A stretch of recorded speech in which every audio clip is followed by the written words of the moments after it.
Shalom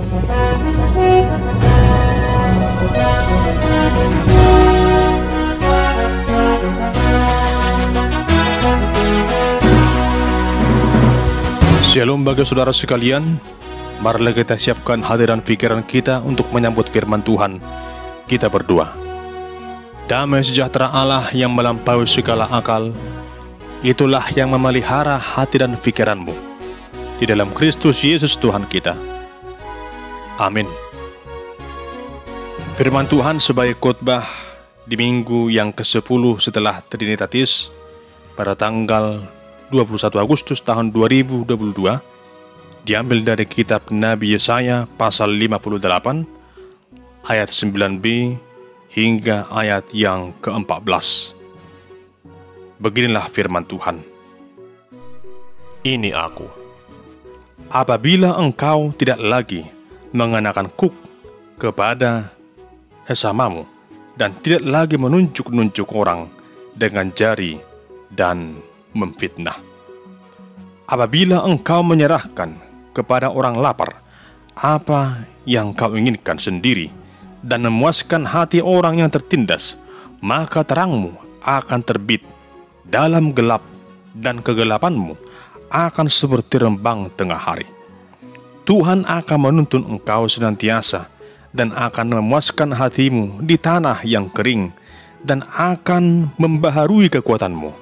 Engkau akan seperti taman yang diairi dengan baik dan seperti mata air yang tidak pernah mengecewakan. Engkau akan membangun reruntuhan yang sudah berabad-abad dan akan memperbaiki dasar yang diletakkan oleh banyak keturunan. Engkau akan disebutkan yang memperbaiki tembok yang tembus, yang membetulkan jalan supaya tempat itu dapat dihuni. Apabila engkau tidak menginjak-injak hukum Sabat dan tidak melakukan urusanmu pada hari kudusku, apabila engkau menyebutkan hari Sabat hari kenikmatan dan hari kudus Tuhan hari yang mulia, apabila engkau menghormatinya dengan tidak menjalankan segala acaramu dan dengan tidak mengurus urusanmu atau berkata omong kosong, maka engkau akan bersenang-senang karena Tuhan, dan aku akan membuat engkau melintasi puncak bukit-bukit di bumi dengan kendaraan kemenangan. Aku akan memberi makan engkau dari milik pusaka Yakub, bapa leluhurmu, sebab mulut Tuhanlah yang mengatakannya. Demikian pembacaan firman Tuhan. Yang menjadi tema dalam ibadah minggu kita saat ini adalah ibadah yang berkenan kepada Tuhan. Saudara terkasih, sebuah ungkapan mengatakan demikian, hidupmu adalah ibadahmu. Ungkapan itu hendak menyatakan bahwa segala yang kita lakukan dalam hidup ini, lewat perkataan dan perbuatan, sesungguhnya adalah bagian dari ibadah kita. Ibadah yang secara rutin kita lakukan diibaratkan seperti sebuah pohon, sedangkan perbuatan yang kita lakukan, yang kita tunjukkan dalam hidup sehari-hari, diibaratkan seperti buahnya.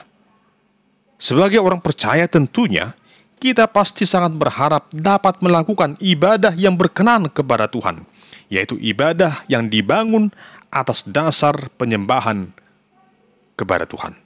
Istilah kata ibadah berasal dari kata abodah dalam bahasa Ibrani, dari akar kata ebed yang artinya hamba atau budak.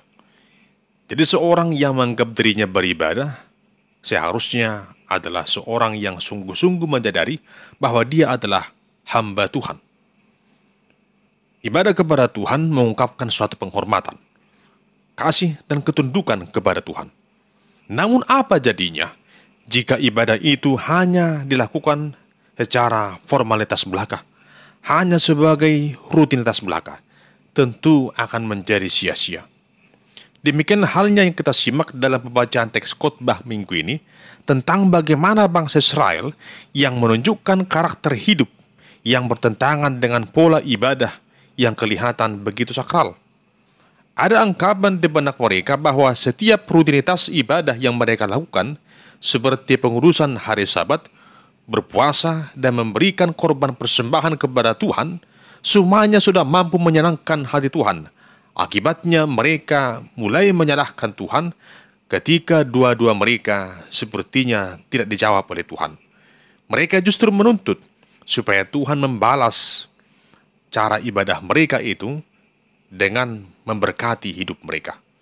Padahal sesungguhnya Tuhan Allah sudah muak dengan praktek keagamaan, praktek ibadah yang mereka lakukan dengan penuh kepalsuan. Memang benar, mereka beribadah dengan rutin, namun tidak ada dampaknya. Mereka tidak menghidupi ibadah yang sejati. Ibadah yang mereka lakukan menjadi ibarat topeng yang dipakai untuk menutupi segala kekurangannya.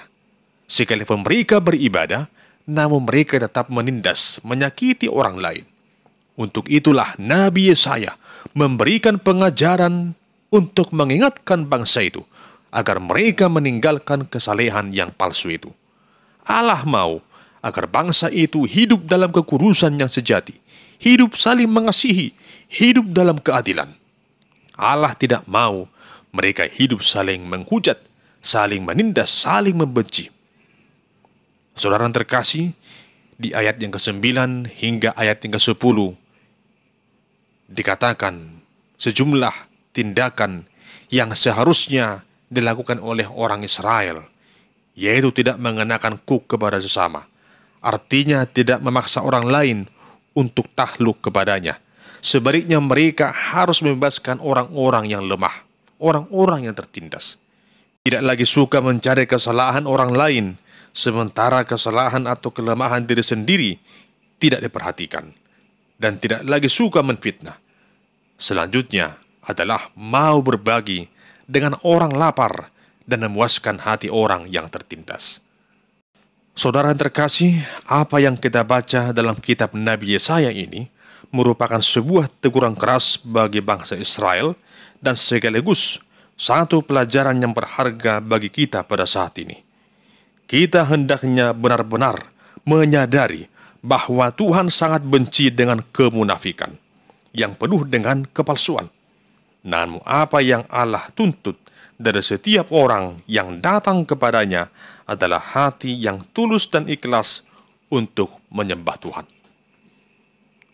Ibadah yang berkenan kepada Tuhan adalah ibadah yang lahir dari dalam hati dan dapat dibuktikan lewat sikap dan perbuatan kita sehari-hari.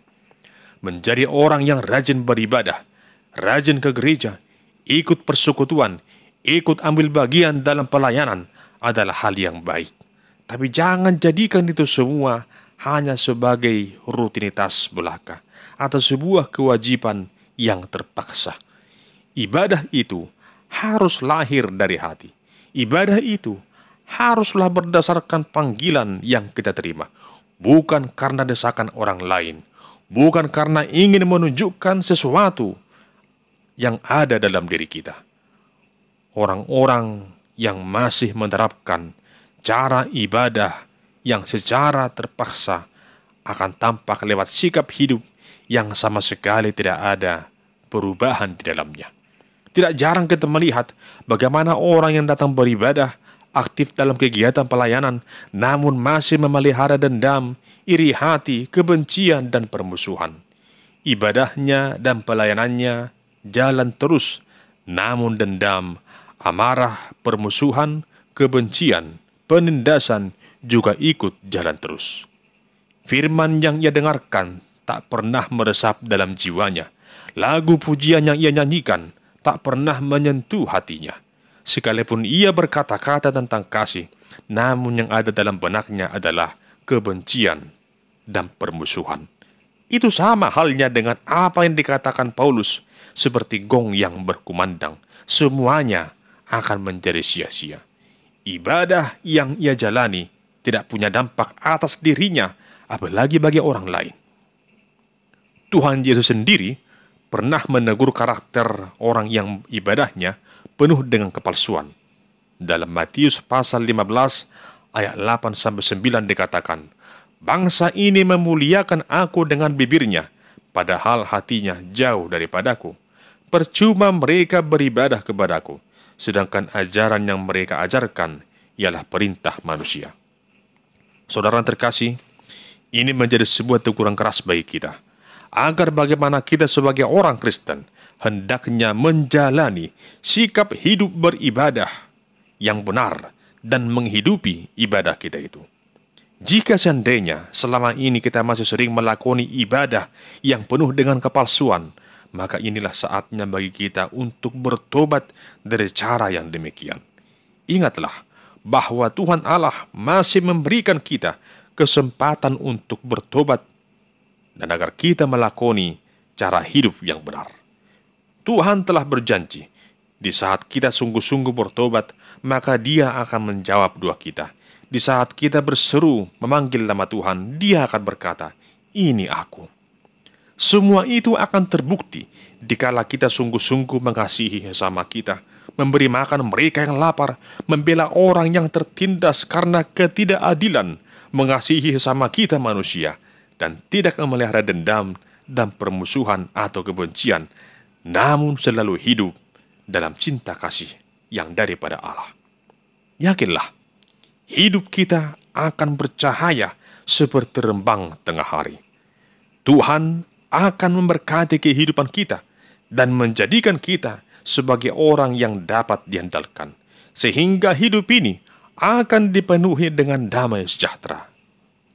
Rasul Paulus mengatakan dalam Roma 12 ayat yang pertama, "Demi kemurahan Allah, aku menasihatkan kamu, supaya kamu mempersembahkan tubuhmu sebagai persembahan yang hidup, yang kudus dan yang berkenan kepada Allah. Itu adalah ibadahmu yang sejati."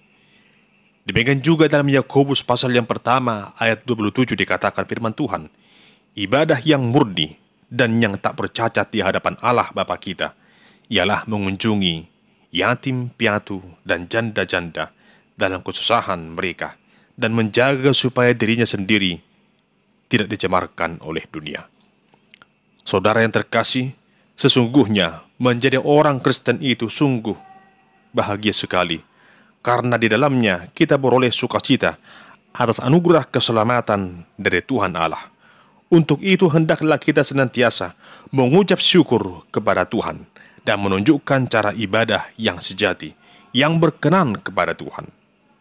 Mazmur pasal 100 ayat yang kedua berkata, "Beribadahlah kepada Tuhan dengan sukacita, datanglah ke hadapannya dengan sorak-sorai." Demikian halnya juga dalam Ibrani pasal 10 ayat 25. "Janganlah kita menjauhkan diri dari pertemuan-pertemuan ibadah kita, seperti dibiasakan oleh beberapa orang, tetapi marilah kita saling menasihati dan semakin giat melakukannya menjelang hari Tuhan yang mendekat." Saudara yang terkasih, mari hidup dalam pertobatan yang sejati. Tinggalkan segala kesalehan yang palsu itu. Tinggalkan segala kelakuan yang penuh dengan kemunafikan dan kepura-puraan. Jadilah sebagai orang Kristen yang sejati. Tunjukkan kesungguhanmu dalam menjalani ibadah yang sejati, ibadah yang berkenan kepada Tuhan, ibadah yang lahir dari ketulusan hati, bukan karena paksaan dan bukan sekedar rutinitas, namun ibadah karena panggilan dan kesadaran untuk memuliakan nama Tuhan dan melakoni cara hidup yang benar, sebagaimana kita ini adalah anak-anak Allah yang mampu menjadi garam dan terang dunia. Amin. Kita berdoa. Ya Tuhan Allah yang Maha Kuasa, tuntunlah kami senantiasa dalam kehidupan ini agar mampu menghidupi ibadah yang kami jalani, menunjukkan ibadah yang sejati yang Tuhan kehendaki untuk kami lakukan di tengah perjalanan hidup kami. Sertai kami Tuhan dengan Roh yang kudus itu, agar kami sungguh membuahkan hasil yang baik seperti yang Tuhan kehendaki lewat ibadah yang sejati yang berkenan kepadamu. Dalam nama Tuhan Yesus kami berdoa dan bersyukur kepadamu. Amin.